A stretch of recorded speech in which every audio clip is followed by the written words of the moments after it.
When I speak, when I post, when I write, I write to the silent majority. That's my audience. The silent majority to know the risks posed by these people. Yeah. Now you see it's not just in fringes. To all the Ivy League universities, Columbia University has turned practically into Hamas University. Yes, sir. These are the next generation of researchers, scientists, tech entrepreneurs, and they believe burning the U.S. flag in the campus is something you should celebrate. Hello, everyone, and welcome again to the Western Spirit. I'm Ariel Whitman, and today I want to talk about Israel, maybe, and the West in general, and the discourse that we have on social media and on between each other within the West, and what we're seeing online, and how it translates to what we see offline. Like I've said a lot of times on our show, my family is from New York, from Brooklyn, and after October 7th, we saw unbelievable, huge protests. And again, I'll say pro-Hamas protests, not anti-Israel protests, because you could be anti the Israeli government or anti-Israel, but if you're protesting the day after October 7th, when Israel still hasn't done anything yet, it shows. And I think with our guest, we'll see how it shows also the way people talk online. You could see it's not that they're against Israeli policy per se, it's that they're against Israel itself. And that we'll get into in the end. But in the meantime, I just want to say that a lot of American Jews and Israelis are looking at what's happening in the world, and like we don't understand how to react to it, and we don't even understand how to talk to a lot of these people who maybe are in the middle and don't know. We don't know how to get to them. And so I think our guest today is someone who has a little bit of experience in that. If you're on Twitter X and you haven't seen Dr.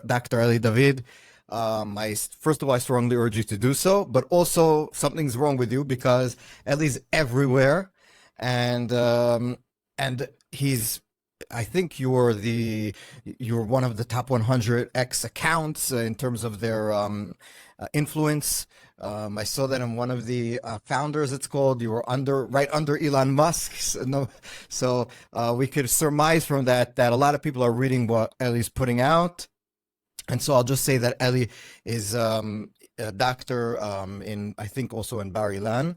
And also he is, I want to give the exact thing because it's very interesting, he is the CTO of AI at a company called Nano Dimension, and which is a 3D printing company, I think. And he's in charge of the CTO of the AI over there. And we'll get into that in the meantime. But first of all, Eli, it's nice to see you today. Great to be here. And so let me first, before everything, just start with how did you, you're a doctor at Bar Ilan, you have these successful companies. How did you get to be suddenly into these back and forth on X, like just tweeting, and how do all these people come to you? Great question. And until October 7th, I don't think I ever tweeted anything about Middle East or politics or Israel and any of that. But what happens on that day? Now you wake up to the sirens. Yes. All of us woke up. You have no idea what's happening. Within a few hours, you start seeing the horrifying footage. Okay. People being massacred, people being kidnapped. And as I see that, I see on Twitter the same time a huge rise in antisemitism. People celebrating. People starting with Before Israel did anything, right? the first 48 hours after the start of the massacre, I was horrified. I was horrified to see Israel hasn't done anything yet. Because they just you're at Right. well, what the heck would like The terrorists were still inside of the kibbutzim for like 48 hours. They were fighting. There was nothing going on in Gaza per se. It was all inside of Israel. Yeah. and then it was quite so evident. All this rise in anti-Semitism has nothing to do with what Israel eventually did. Yes. All had to do with Jews getting murdered. Like good old times, people massacre Jews and the anti-Semites celebrate. That was that. So I couldn't just stay silent. What I did in the first few days, I just took screenshots. Now, look at this. I posted videos of people celebrating Gaza, so-called innocent Palestinian civilians, celebrating, beating the kidnapped civilians, some of them even elderly and children, coming to the kibbutzes to take part in the massacre. Some of the most horrific crimes were committed by civilians on that day. Yes. And that was important for me to show to the world. These are the Palestinian civilians, and that's what they're doing and celebrating. But Eli, also one more question about like the first reaction, which is you work with obviously a lot of people outside of Israel in your companies, in your academic research. Did you see, I'm not putting the Jewish people that work with you aside, American Jews, European Jews, regular academics, we've seen in the university these protests. Did you see a sort of like soft anti-Semitism already in the academia, even before Israel? What you're saying, the first 40 hours, we did see certain. There was a few guys at Columbia. A professor was like praising God for one of the. But was this something that you actually felt and saw in the beginning? Absolutely. In the first 48 hours, when I started posting, just showing what the Palestinians are doing, I already noticed some of my academic colleagues just blocked me on Twitter. No interaction whatsoever. People who have worked vis-a-vis them for years. And that was a kind of silent anti-Semitism. No reaction, no engagement. So, they blocked me. What the heck did I do? Yeah. So then the 48 hours passes, and we're in this war for already 8 months. And without getting into the ins and outs of what Israel's doing, what, different opinions about this, the tactics of the war, which I think is irrelevant for the conversation we're having now. But just in terms of what you see online, one of the things that I think is evident without any doubt, and whoever says that it's not true is lying to himself or lying to us, is that the anti-Semitism that we see today is coming from the left, meaning the progressive left. So you see in these campuses, it's not neo-Nazis that are, the old anti-Semites who, with the KKK or the neo-Nazi, the Nazi party of the US, which basically doesn't exist anymore. You see educated people, and I'm putting aside the Islamists, but educated people, usually very white, but that's just an observation, it doesn't matter their race. They have a sort of world look that pins, very simplistic, that pins everything in an oppressed versus oppressor dynamic. So if you're looking at the Middle East, you don't have to love Israel to understand that it's a very complex situation. But for these people, everything is very simple. It's either you're oppressed or you're an oppressor. The oppressed is always right. The oppressor is always wrong.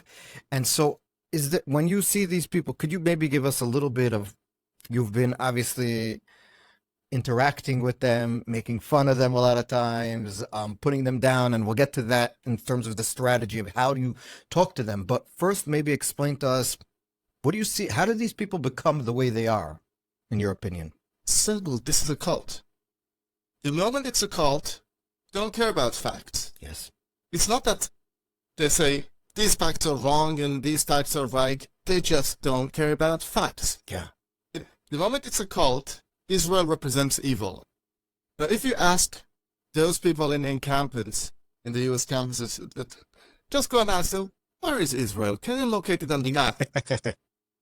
More than 90% of them cannot even do that. Where's the river and where's the sea? All that. Well, from the river to the sea, Palestine, well, okay, which river, which sea? They said, oh, it means the entire annihilation of the Jewish people. Okay. Or, I ask them sometimes, said, Palestine should be free. Okay, great. That's fine, but what's the last time Palestine was an independent state? What was its capital? Who were its leaders? What was its currency? Yeah. They just look at you with a deer in the headlight face. But they don't care. Yeah. The cult. Just like, the climate cult. There is climate change. There is a science behind that. But the science of climate has absolutely nothing to do with climate cult. Yes. You see Greta, the day after October 7th, she started blurring the Palestinian kafia and from the river to the sea, all Jews should be killed, and right. Similar messages. She didn't say Jews should be killed, but that was a message to it. That's the message. See her. Yes. suddenly people say, oh, so the climate thing? Is Israel causing climate change? Or the climate was just a mask? That's another cult. And we see similar cults everywhere. We saw 2 years ago, the BLM, Black Lives Matter cult. Yeah. It was cult. On October 7th, they started demonstrations in support of Hamas with the logo of people with the parachutes coming down. Yeah. It had nothing to do with the right to black people, which is something that's absolutely important. Or you see the call, Queers for Palestine. Yeah. Of course, gay and lesbian rights, that is something very important. I'm completely in favor of that. But you see people protesting in favor of a terrorist organization That throws gays off the roofs. that the first thing it will do, it will, instead of doing a rooftop party, it will do a rooftop throwdown party. Yeah. That's what it will do. But this is a cult. Ignore facts, focus on the current thing, not the current thing. And the current thing is hatred of Israel. Yes. If you hate Israel, you are a liberal, you're a progressive, you're a good person. Most importantly, you are part of the good people. And if you support Israel, you're a Zionist, genocidal, occupier, you're one of the bad people. That's it. Yeah. Good people and bad It's a people. binary, so Binary. you can't be in the middle with these people. They don't accept someone who says, I don't have an opinion about climate change. I'm thinking about it, No. If you don't have an opinion, you're a bad person. You're for a climate holocaust or whatever they call it. Maybe just to get into exactly what you said is that there seems to be a convergence. Like, if you're against Israel, you're usually also going to be a very extreme climate activist. You're usually also going to be a very extreme racialist, meaning you're always going to look for the racist problems even when they don't exist. You're always going to be against Western values. I think that the woke ideology is totally against the West. The whole point of the woke progressive extremism is to tear down Western society, Western institutions. They don't say what they'll rebuild it with. That's another story. But so basically, there's a sort of, and tell me what you think about this, that it seems that you can't just be anti-Israeli nowadays. If you're anti-Israeli, it means that you must be like a crazy climate change activist that's blocking roads and Just Stop Oil in Great Britain or whatever. And if you're that, then you're also anti-Israeli. And if you're that, you're also a trans male people who used to be male and then became female, playing in women's sports. So basically, it's like a set of values. You can't just be anti-Israeli, right? Exactly. And that's what causing all these people to become more extremists. Within this cult, we cannot have nuances. Yes. They cannot, God forbid, introduce facts. You must be fully committed to the cause. Yeah. Like I saw a slogan on Twitter, I think Elon Musk retweeted that. Make George Orwell's 1984 fiction again. It's no longer fiction. Yeah. And Israel is just a small part of that. You've seen all these protests. They topple U.S. flags. They burn American flags. They chant, globalize the Intifada. What does it mean, globalize the Intifada? You saw the stabbing in Germany, that there was a jihadist who stabbed in a rally, and the police are arresting the person who was stabbed. And the Sky News, you retweeted it, was they put a person who in a anti-Islamist protest or Islamophobic protest. A person was injured in a stabbing during the far-right rally. Yeah. No Islamism, And also, if you read that, you think that someone from the rally was the person Exactly. was injuring the person, and it's the opposite. But that's immediate. Sky News, they had another thing. An Israeli civilian who went missing on October 7th, his body was found. What does it mean, found? It went lost. You mean chopped to pieces and burned to such a degree that it took 8 months to do genetic testing to the remains. But no, it was lost and found. This is the media. Yeah. And in the West, the globalized intifada. That's what they mean, the destruction of the entire Western society. And people understand that. You see people, some of the greatest supporters of Israel who are not Jewish. Douglas Murray, Jordan Peterson. They understand that now Israel represents Western value. Yes. Israel is at the forefront of that war. And all those who say from the river to the sea will soon come back from the ocean to the ocean. America should be free. And their version of freedom is massacre and terrorism. I just wanted to put one more thing is that I interviewed Ayan Hirsi Ali. And I encourage everyone to watch the interview. But one of the things that she said that was really, I think, it goes to show exactly what you said is that you have this alliance between the green and red alliance. So you have the Islamists, the green, which is the color of the Islamic religion, and the Islamists, the extreme Muslims, and then you have the wokeists. And they have an alliance, like the Queers for Palestine are marching with people with big beards and turbans and everything.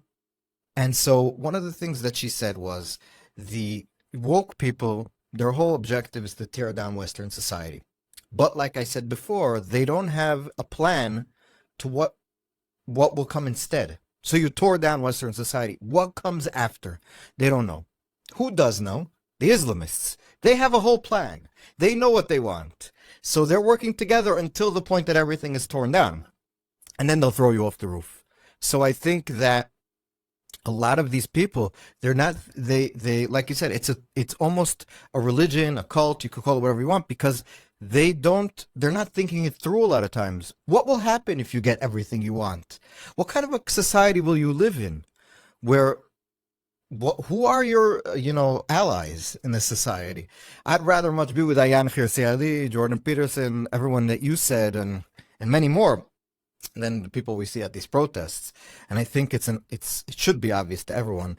Then my next question to you is, it seems to me that Israeli hasbara, we talk about it a lot throughout the years, was we basically try to talk to people in their language. So let's say we have these woke people. We'll try to explain why Israel is actually the oppressed. And I think that what's interesting about you and the way you come to this situation, to talk in your Twitter and your formats is that you don't do that. You make fun of them. You show how ridiculous they are.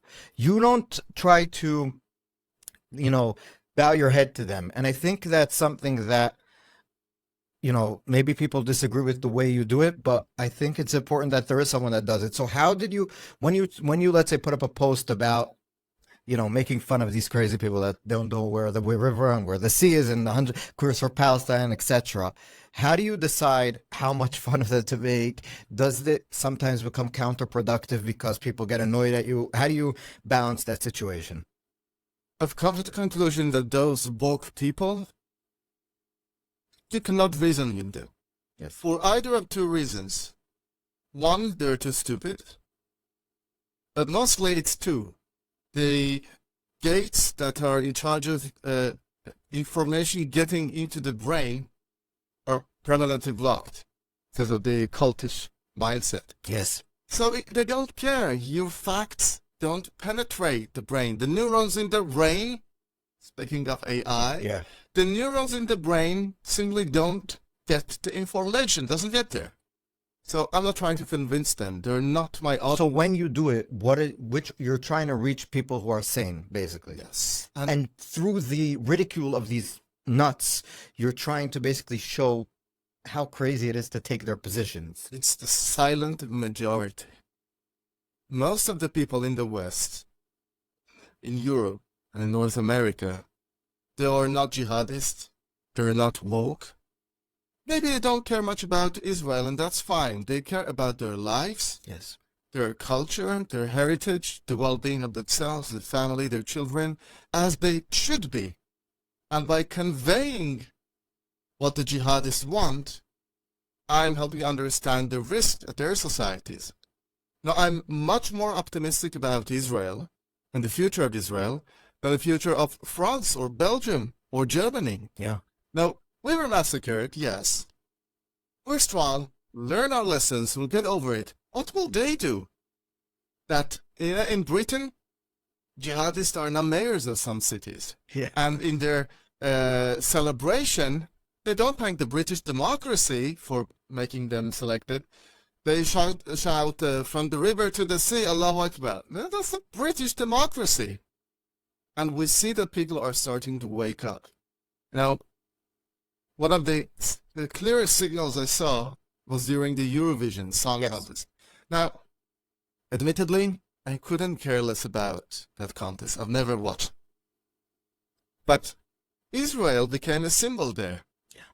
And of course, the judges all voted against Israel, the woke ones. But the people in the vast majority of countries in Europe, and in almost all countries in Western Europe, they gave the highest score for Israel. If I can guess, the majority of those who voted for Israel in Eurovision didn't even hear the Israeli song. Why would you hear this contest?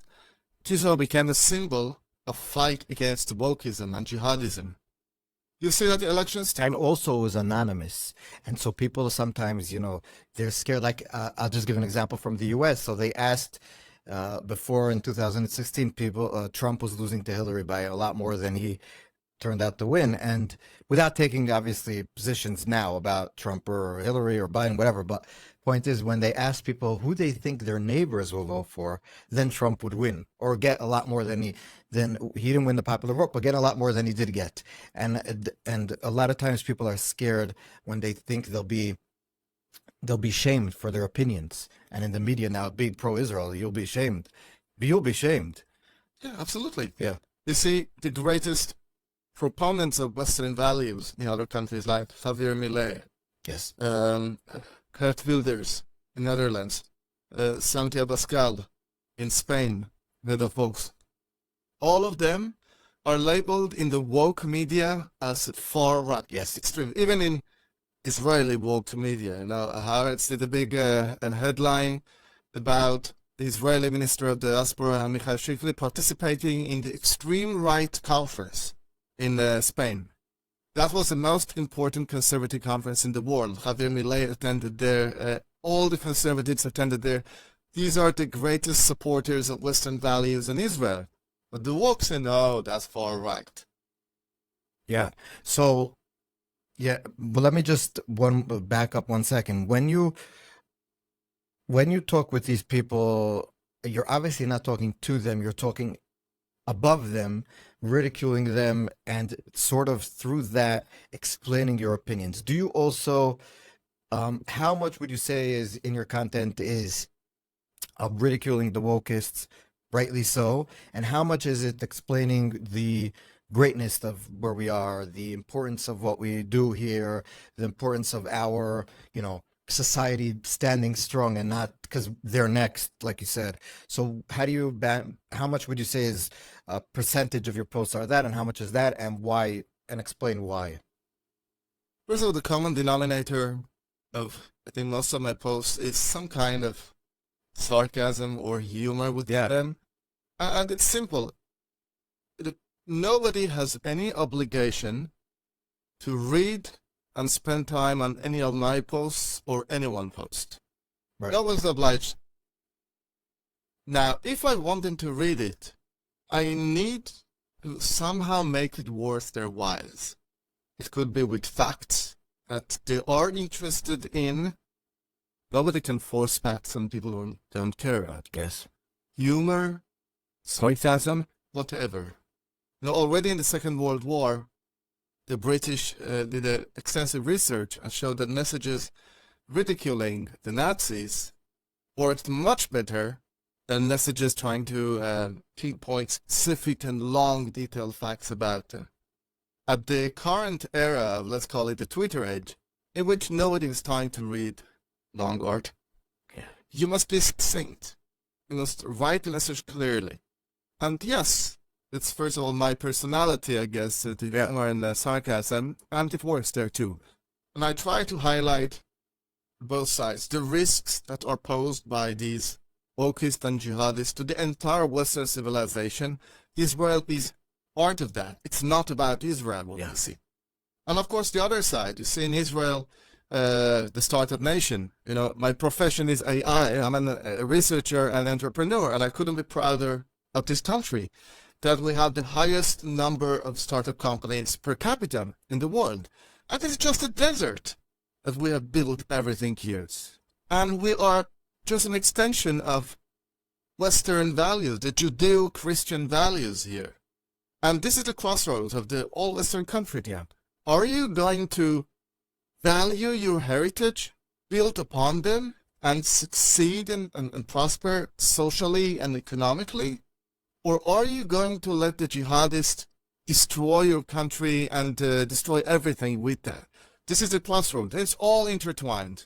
And I'll tell you something that gets me so annoyed is that it's not only that these people are occultish and weird and self-hating, it's that they really, really don't, first of all, they're idiots, we said that, but also that they hate themselves a lot of times. So you have, like, a few days ago, there was you also, I think, retweeted it, is that there's this woman, I think she used to be on MSNBC, but she's this Brianna something, I forgot her name. So she's at this conference. Okay, you could argue different things, have a debate about the Palestinians, about Hamas, I don't know, whatever. But then to say, at some point she actually said, which is like unbelievable, that Hamas doesn't want to kill all these, it wants democracy and free rights and rights for and then everybody started laughing, and she went and she doubled down and was like, no, I meant it, and this and that. And then on Twitter she was defending herself, and it's like, this is not like some college kid at one of these things. These are actual thought leaders. She has a big following on Twitter.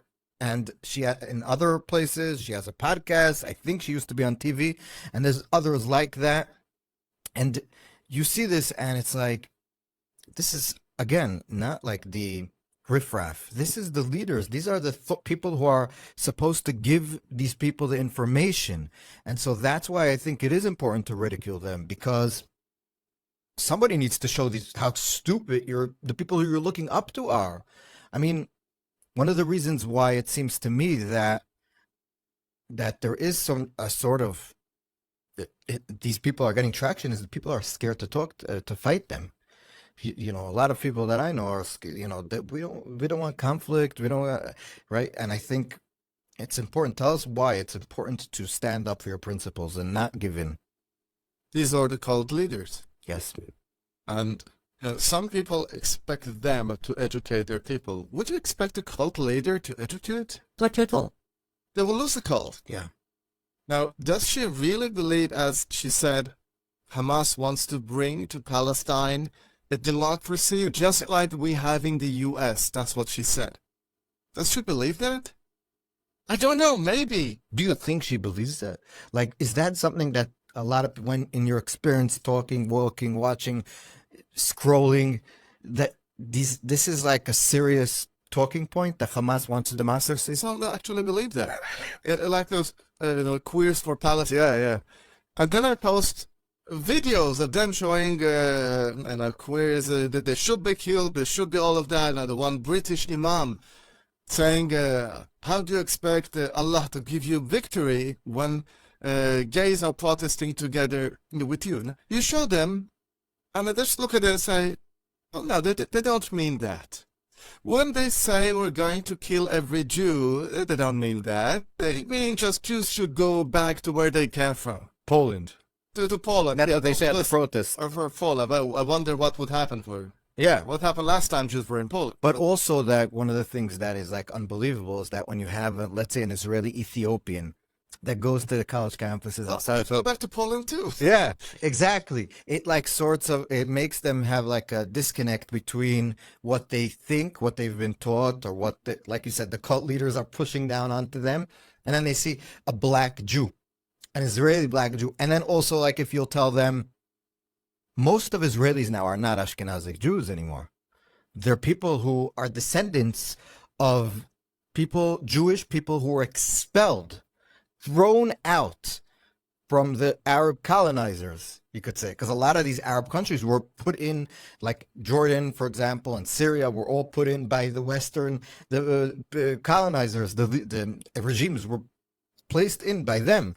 And they, in turn, at some point, depending on where in history, but at some point, the Jews were thrown out. And they'll say, no, that's not true. It's true. No, that's not true. It's like, yeah. You can't explain something to someone whose entire identity relies on him not understanding that. Yes. Cannot do that. Don't support it. At least I've completely given up on that. When I speak, when I post, when I write, write to the silent majority. That's my audience. Silent majority to know the risks posed by these people. Yeah. And now you see it's not just in fringes. You see all the Ivy League universities. Oh, Columbia University has turned practically into Hamas University. Yeah. These are the next generation of researchers, scientists, tech entrepreneurs. And they believe burning the U.S. flag in the campus is something you should celebrate. Yeah. Let me just, did you, obviously number two at Twitter in terms of influence and everything, have you ever spoken to Elon Musk? Just as interesting, did you ever meet him? What do you think about him just in generally, the way he changed the platform? He's obviously was controversial, he still is controversial in terms of his willingness to allow free speech. So as Jews, you have sometimes a Nazi like Nick Fuentes has been on the platform back, and other hateful people. I don't want to give them more names. They don't need to get more publicity, but you have a certain amount of Jew haters that he's led on, not because I think he's a very, he loves the Jewish people. I think, I don't know him personally, but his ideology, the way he thinks about things, is that he believes that we should be able to argue with them and show how stupid they are. So, but how do you think, first of all, have you ever met him? And second of all, or talked to him? And second of all, what do you think about his policies at the platform? I think the contribution of Elon Musk to humanity by acquiring Twitter would end up being greater than his contribution by founding Tesla and SpaceX combined. Wow. This is the last stand of free speech in the world. You're posting on other social media and Facebook and TikTok and others. If you're straying a bit from the accepted woke perimeters, your post is deemed offensive. Yes. That's the worst crime in the world. You cannot offend. They could shadow ban you. They could put your post down, etc. In the previous regime, the Twitter, many accounts got suspended. My account was temporarily suspended for writing things that are facts. Yeah. But no, your facts are offensive. But that's the whole world, the whole medium. And this is the last stand before the entire discourse in the world turned into George Orwell's 1984. Now, Elon Musk, his principles, he has taken it to the exact opposite, and he said, whatever is legal, you can post it. Now, that also means that people, some anti-Semites and Nazis, are posting. I'd much rather have that everyone can post, and the silent majority who are all coming to Twitter. You see, Twitter now is the most popular social app months after month. X. Yeah, that is the name. And X's impact on the discourse in the world is more than CNN, New York Times, and all the legacy media combined. Yeah. It's because the silent majority don't want these filters. Of course, there are people who want to listen to those Nazis and anti-Semites. They will listen to them. They'll find a way anyway. Find a way. But there are many people who want to listen to Jordan Peterson. Yeah. Under previous regime, he was suspended for posting a joke about some trans athlete. Wasn't it about that he? I think he was. Maybe it wasn't his last suspension that he said that like Sports Illustrated had overweight models on, and he said that's not beautiful or something because obviously it's not. And he took him off the Twitter for a period of time. I'm not sure if it was the last time. You can be rude. Yeah. No, if, for example, if somebody would like use such and such pronouns, and you intentionally address them with something else, that's just rude. That's not polite. Mm-hmm. Should you be suspended for that? Of course not. And that's the vision Elon Musk is now actively promoting. And I think X is doing amazing things for the world. Everyone, free speech is important for him. He's coming there. And I really hope he succeeds in the vision of making it the everything app. Yeah, I agree, but also, and I just want to say that a lot of people are angry and annoyed that certain voices are being heard. But at the end of the day, and I am too, but at the end of the day, what you're basically saying, if you're saying that shouldn't happen, is that you want someone from on top to decide who's legitimate and who isn't. And okay, maybe one time he'll agree with you. But the other 50 times, especially if you're center right leaning, let's say, and you're not a wokeist, then they won't listen to you. And so then you'll be banned and you'll be shadow banned and your content will be, you know, more marginalized. And so I think it is annoying that sometimes we don't agree with certain people, but it is also important to understand that the alternative is probably way worse. Not probably, is way worse. I want to ask you about AI and your company, and also about how AI is going to change or is already changing the way I would say content is distributed, the way people form their opinions, the way, when I put up a video on YouTube, it asks me, was this in any way altered by AI, etc. Because there is a certain understanding about that it's also problematic. It's a lot of good, but how do you, first of all, maybe tell us a little bit about your company, what you guys are doing, and second of all, how you think in general AI is in the near future going to change the way we talk to each other, the way we communicate. Now, many people, when they try to evaluate the current state of AI, look at the snapshot. Yeah. This is what we have right now. I think that's a misleading way to look at it. We should look at the trajectory. Now, 25 years ago, I started doing my academic research on neural networks. Mm-hmm. Artificial neural networks. Now, real neural networks in the brain, artificial version of that.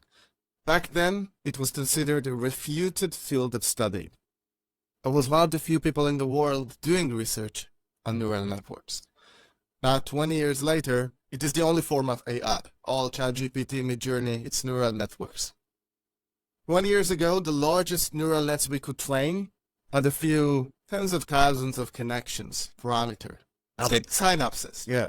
Now we've crossed the 1 trillion axis squared. Every year we get about 10x. Just to give a perspective, in our neocortex, the important part of the brain, we have about 100 trillion connections. In a matter of 2-3 years most, we will have AI models with more connections than our brain. And again, it's an exponential curve. A few years after that, 10 times, 100 times, 1,000,000 times the capabilities of our brains. So if we look at the trajectory, in almost every field, in a few years, AI will be much smarter than us. And I'll share you an anecdote. In 2004, I organized the World Computer Chess Championship, for Ireland University, which I'm we mentioned associated with. It was one of the biggest, most important historical AI events. And there was a nice Dutch journalist. He asked me, will we ever have superhuman AI? The year was 2004. Certainly, it's a bunch of cells sending electricity to each other. There is no reason why we wouldn't have it one day. Then he asked me, when will that happen? I said that in 500 years. It's always good to make a prediction. I'll be dead, he will be dead, our children will be dead, nobody will say. Now he made a big headline and said, in 50 years. It just dropped one of my zeros. And I became the target of all jokes in the AI community. But now you're right. Because of all the irresponsible people such as you, no one takes it seriously. We didn't believe in our brightest or worst dreams that we will have this state of AI.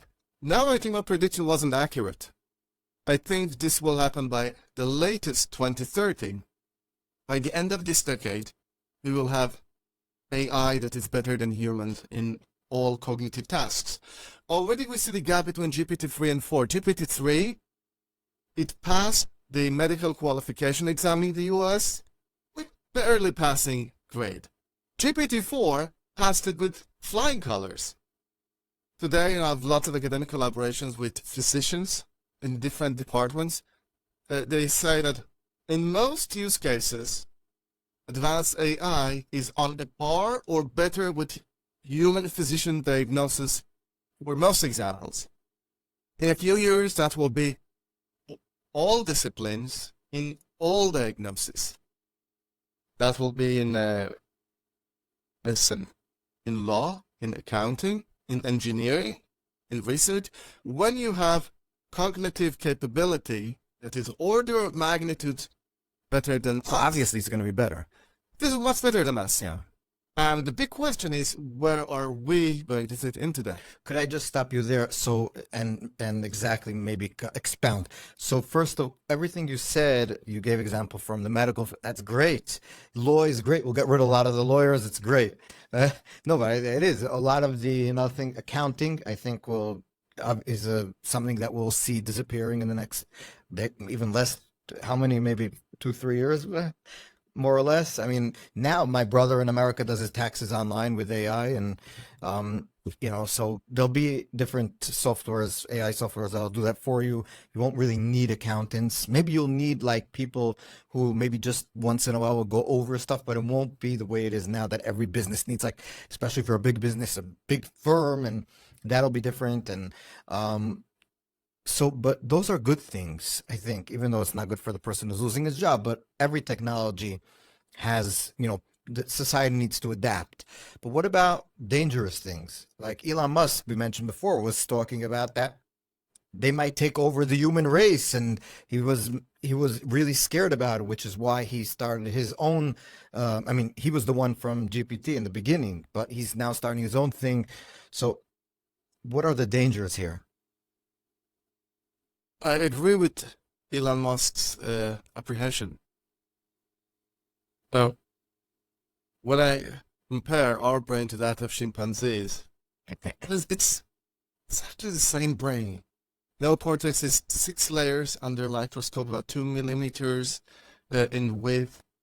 The only difference is that if I crack open my skull, I take the neocortex, the cognitive part of the brain, and I spread it over this table, it will be about the size of the table napkin. I do the same to a chimpanzee, it will be about the size of a business envelope. That's all. That's what makes us build the world, and not the chimpanzees.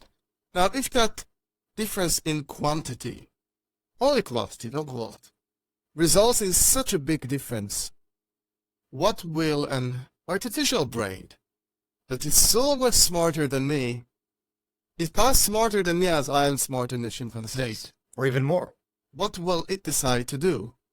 And when I am trying to predict what it will do, I try to remember myself. If I were a chimpanzee, I wouldn't be able to predict what humans will do.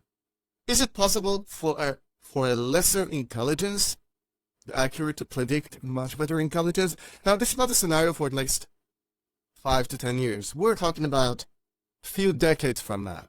Not that long, but we'll be. I don't know how old you are, but maybe hopefully I'll be healthy and alive at that point, and yeah, my children for sure. We will witness many of those risks within our lives. And by the way, I don't think AI will be only good or only bad. Every technology developed by humanity could be used from thousands of years ago. The moment humans learned how to forge iron or copper, they started building tools and live better, and also better knives to stab each other and kill each other. Yeah. That's with everything. And nuclear power, the most clean and efficient source of energy, and also nuclear weapons. The same will happen with AI. We will have autonomous weapons. And when we already have that, but with the drones and everything, a lot of it is sort of like you could just program what you want it to do, where you want it to attack, and it just does it. Exactly. Now, take it to the next level. The moment AI is much smarter, and you just do simulation, the probability of AI hitting bad guys is much better than you. More importantly, the probability of AI not hitting innocent bystanders is much better than you. Would you want humans in the loop? So what would you do? You would give it autonomy? That's the question. Would you give it autonomy? If not, are you admittedly going to kill more innocent civilians because of your insistence on human in the loop? If you're giving it autonomy, what if it goes rogue? Right. There will not be single AI. In a few decades, you will have terrorists with autonomous AI.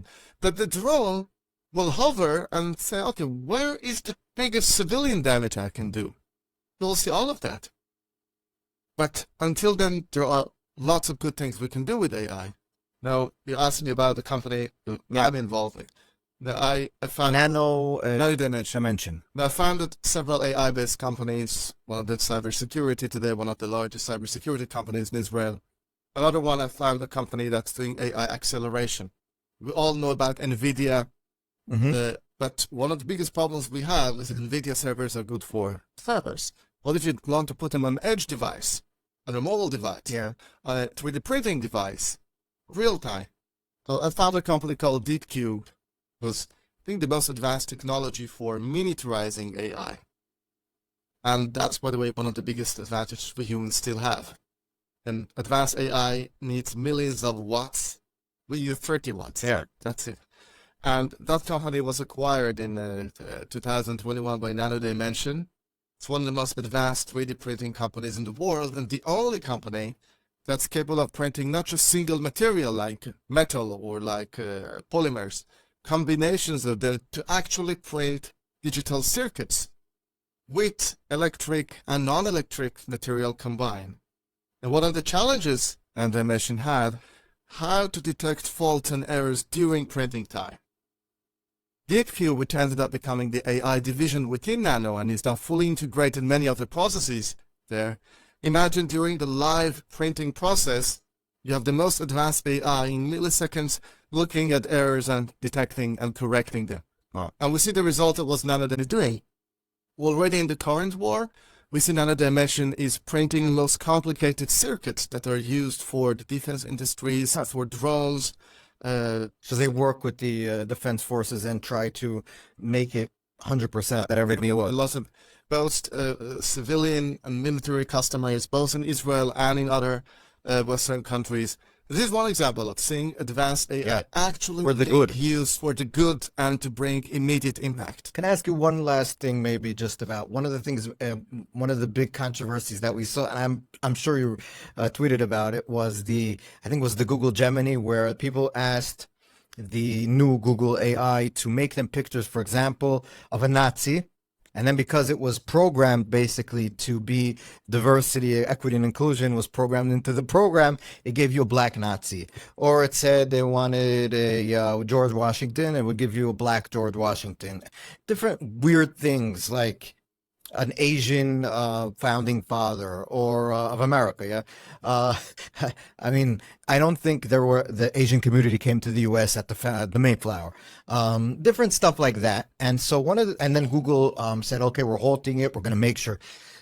But I do think that one of the things that we learned from that is that the AI, at least as of now, is as good as the people who program it. Meaning that if you have a bunch of woke people who are programming your AI software, you're going to get woke AI. And I think that's also one of the things that Elon was saying. In addition to the dangers, we need to get an AI that's a little less woke. Do you think in the long run, when things like what you said is going to happen in 10, 20, 30, 40 years, it's also going to be like that? So let's say there's going to be a weapon, so it'll only shoot at white people. It's a crazy thing to say, but it might. Do you think that's a danger that is going to happen? That wokeness is a big problem for AI. Also for AI. Yeah. Now, the Google Gemini, the model that was trained, the model itself, the big brain, it is not woke. It has no notion of wokeness or the DEI bullshit. Yeah. But after the model is trained, you have humans fine-tuning it. Yeah. It's called reinforcement learning by human feedback. Essentially, in fact, within the humans say, good answer, bad answer, good and bad. But it essentially adapts to your values. Right. And if your values are that everything should have a version of an Asian and black, including Nazi soldiers in 1944, it will do that. And that's a big risk. Google in general has a big woke problem. Yeah. Google now should have been by far the leading AI company. All the current large language model technology, it was invented in Google. Google has the most amount of data in the world. They just need to get their act together and start being leading company, but there's so many woke people. I think what Google needs to do is to do what Elon did to Twitter. Fire everyone. Well, 80% of the Yeah. workforce. Now X is operating much better than former Twitter. So what were those 80% of people in Twitter doing? Wasting their times on DI and woke and all the stuff? Now, I'm a big believer in Elon Musk XAI. Yeah. And I had the privilege of also being able to invest. I invested in the current round of XAI. Elon's vision, extension of the general vision to AI too, is it's not for you or me to tell AI what is right and what is wrong. So let's remove all those filters. Let AI give you the facts, as uncomfortable as they may be for you. Like to quote Ben Shapiro, facts don't care about your feelings. They give you the facts as they are, and then you decide how to use them. You would like to add your own DDI and woke layers? Go ahead, do that. When people say ethical AI, I think that's bullshit.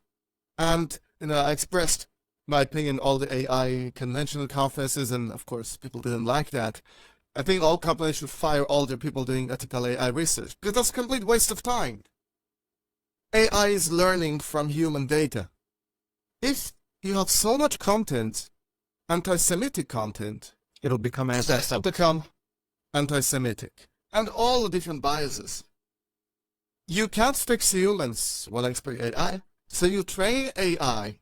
Hopefully you give it huge amount of data, such that anti-Semitic content will be washed out or compensated by lots of other good, relevant content, and then you will have an AI to hopefully give you the facts. To give you the facts about what's the river and what's the sea. If you want to think that Palestine should be free, well, that's your opinion. But why do you think facts? Right. Why give it to you? is that also the reason? I remember seeing also that someone wrote, I think it was ChatGPT or the Google version. I don't think it really matters, but one of them, and he wrote, write me a song about why Joe Biden is a great president. And then it wrote this big, nice, beautiful song. And then he said, write me a song about Donald Trump being a great president. And I said, I can't do it. So do you think it's also that, like, is that basically showing what you said, that there's a bias, not of the AI itself, because the AI is like a tabula rasa. You're getting it clean and you're teaching it as you go. And who's teaching it? These people who are, like you said, woke and putting in their own biases into the programs, basically. That's what we're seeing over and over and over again. The example you mentioned was from OpenAI GPT-3 came out with all these biases. But to their credit, especially to Sam Altman's credit, they know he's working hard also. Yeah. Remove and lower the amount of biases they have. They worked on it hard, and if you ask the same question in GPT-4, It'll give you the right answer. yeah, write a song praising Donald Trump, it will give you. Write a song about black people, it will give you, and write a song about white people, it will give you. So they are working on that. The reason those biases were introduced to begin with, it's again because of that human feedback.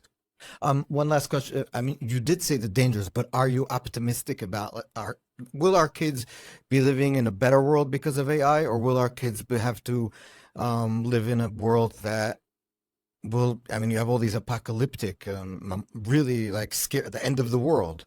So do you think we're heading towards a good place or towards a bad place? That's just to finish it off. I'm optimistic because historically, one, every new technology had good and bad uses, but more importantly too, every new technology had more goods than bad uses. It advanced human well-being and life. We will live longer, we will be healthier. Hopefully we will be happier if we fight back those kind of you will own nothing and you will be happy. Yeah. And that has nothing to do with AI. That has to do with I think a lot of the reason why the West isn't happy is because of this woke stuff. Exactly. Right. It's not because of AI. AI can be good or bad, but in either case, humans will take the credit or blame. Yeah. We can decide what to do with the technology. Dr. Eli David, it was a pleasure talking to you. I think that we touched on a few subjects that are very important, and one of the things that I do think, just before we go, that I have to say to the audience and to you, is that what you are doing is very different, which is why I wanted to talk to you, is very different than what we see a lot of times from pro-Israel people, where they feel a sort of need to almost apologize for being here. Almost to say, yeah, you're right, we weren't nice, we weren't, and sort of like put your head down to go under the wave, let it pass you. And one of the things that I find refreshing about you, and in Hebrew there's a saying, "Lo omrim shivcho shel adam befanav," but don't praise someone in front of his face. But I'm going to praise you because I think it's important for other people to learn from you. And what you've told us today is that you're not going to convince a lot of these crazy people. I mean, evil and crazy, I think, is the right word to say. The way you convince the people in the middle is through humor, ridicule, explaining why these people who we're seeing in the streets, in the protest, in the encampments, and online, frankly, are complete fools, why their ideas are dangerous, and why we here, sitting here today, where last night, I don't know exactly when we'll put up the episode, but last night, the day before we're recording, the entire north of Israel is basically burning because there was no war with the Hezbollah. They're just decided to use the October 7th attack to also kill Israelis as much as they can. And they burnt with their rockets the whole north. Cities are, Kiryat Shmona, a fairly large city, Israel standards, is totally empty. And so I think it's important that people like you and me, hopefully, although I'm a lot less talented in this area and probably in most areas, is to stand up to the bully. And I think, without a doubt, these people are the bullies. So thank you so much for doing what you're doing. Thank you very much. And thank you so much for watching. I will say that I invite you all to subscribe and follow us and support us. And we'll see you in the next episode. Thank you so much.